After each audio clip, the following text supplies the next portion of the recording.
Para entender al ser humano y su psiquis es importante hacer claridad sobre lo que se entiende por personalidad. En aras de esta aclaración, tenemos en cuenta las diferentes teorías que se han postulado a través del tiempo y que dan claras directrices sobre lo que significa este concepto. El objetivo de este documento es conocer las diferentes corrientes que han estudiado la personalidad, determinar el postulado de cada uno respecto de este concepto y por último establecer quiénes son los autores más representativos. Teoría humanista. La personalidad se forma dependiendo de la motivación, de lo que se busque a lo largo de la vida, de la experiencia y de cómo el ser humano consigue acercarse o alejarse de sus metas.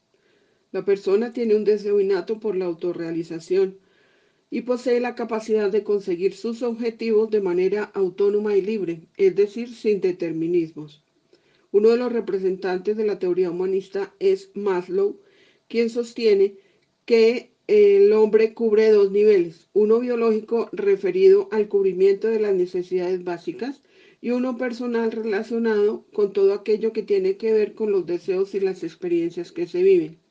Por su parte, otro de los exponentes es Rogers, quien manifiesta que se debe prestar atención al proceso de valoración orgánico para que la persona se desarrolle funcionalmente y por ende sea autorrealizada. Esta tendencia a la autorrealización, si no se desvía durante la crianza, genera personas funcionales capaces de ser autorreflexivas, abiertas a nuevas experiencias espontáneas, capaces de valorarse y valorar a los demás. Por el contrario, la persona que está mal adaptada es cerrada, rígida y autodestructiva. La teoría de los rasgos, por su parte, plantea que la personalidad depende del desarrollo del individuo en el que influyen características ambientales, biológicas y sociales que marcan este comportamiento. El temperamento es entendido como un fenómeno netamente emocional, producto de factores genéticos hereditarios, mientras que el carácter es definido como el grado de organización moral del individuo que depende de las experiencias. Ambos forman parte de la personalidad, tanto el temperamento como el carácter. Los individuos tienen características particulares e individuales, es decir, rasgos propios que los diferencian de otros. Estos rasgos pueden ser el temperamento, los valores, la habilidad emocional y la adaptabilidad. El rasgo es la característica estable de la personalidad que hace que el individuo se comporte de una determinada forma y no de otra. Cattell agrupa los rasgos de la siguiente manera: comunes únicos, superficiales fuente, constitucionales moldeados por el ambiente y dinámicos habilidad y temperamento. Alport, por su parte, los divide en cardinales, centrales y secundarios. A su vez, Eysenck los agrupa en intraversión-extraversión, neuroticismo, estabilidad emocional y psicoticismo. Existe un modelo denominado de los 5 factores de la personalidad que es de los teóricos contemporáneos y hablan de rasgos de extraversión, afabilidad, escrupulosidad, apertura a la experiencia y estabilidad emocional. Teoría cognitiva. Postulados. La personalidad está dada en virtud de la interacción entre cognición, aprendizaje y ambiente. El medio influye en las expectativas del individuo y por ende en su comportamiento o conducta. Habla de autoeficacia, entendida como la capacidad de las personas para manejar situaciones de manera adecuada y así alcanzar los resultados esperados. Las personas se pueden regular a sí mismas, además de tener la capacidad y libertad de cambiar durante el transcurso de toda la vida. Esta teoría acuña el término constructo, entendido como la manera de construir e interpretar el mundo. Se usa para anticipar o experimentar sucesos que deben ser interpretados, estructurados y a los cuales debe dárseles significado.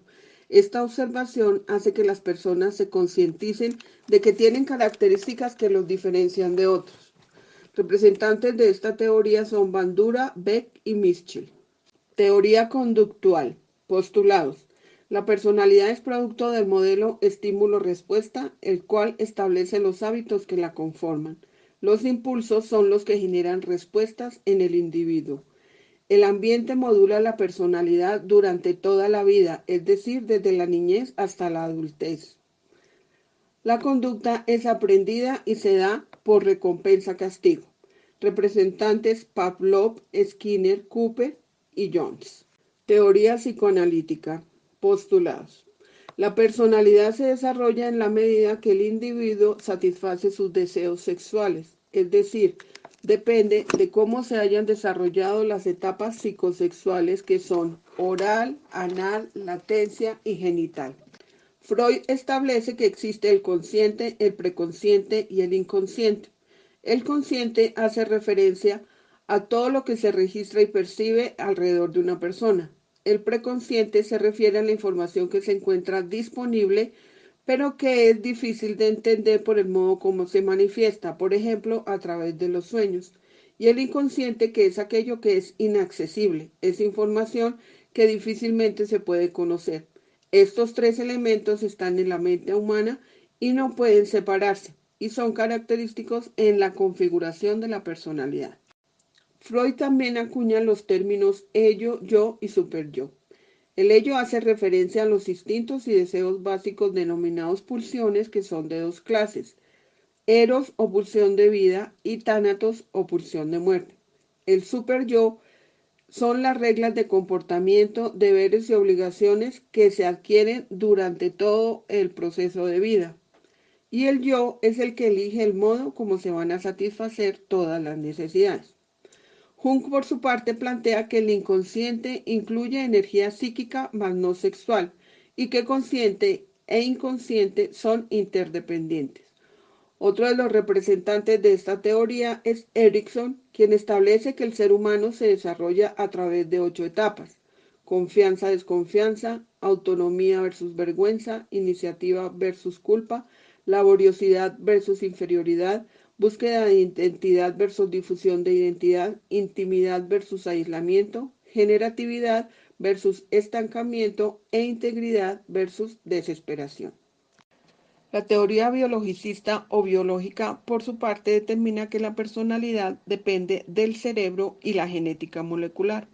Uno de sus autores es Gray, quien habla que la personalidad está directamente determinada por la ansiedad y la impulsividad. Frente a ansiedad e impulsividad existen dos mecanismos directamente ligados con cada una de ellas. La ansiedad está regulada por el mecanismo de inhibición conductual y la impulsividad por el mecanismo de aproximación conductual. El mecanismo de inhibición conductual hace que la persona evite estímulos y situaciones que considere desagradables. Y el mecanismo de aproximación conductual habla de que la persona busca estímulos y situaciones que le generen emociones positivas. Otro de los autores es Sheldon, quien dice que la personalidad depende directamente de las características físicas de la persona. Él establece que hay tres somatotipos. El primero es el ectoformo, que genera un temperamento cerebrotónico; endoformo, que genera temperamento viscerotónico; y por último el mesoformo, que genera un temperamento somatotónico. Teniendo en cuenta el estudio de cada una de las teorías, podemos realizar un concepto global, el cual permite definirla como el modo de ser único, individual, exclusivo de cada ser humano y que lo hace diferente de cualquier otro. En la formación de la personalidad se ha establecido que influyen diferentes factores como biológico, cognitivo, físico, ambiental. Por tanto, de cada teoría se puede extraer un aspecto que permitirá desarrollar un concepto integral de la misma. A continuación comparto las referencias bibliográficas que sirvieron de base para el contenido de este documento.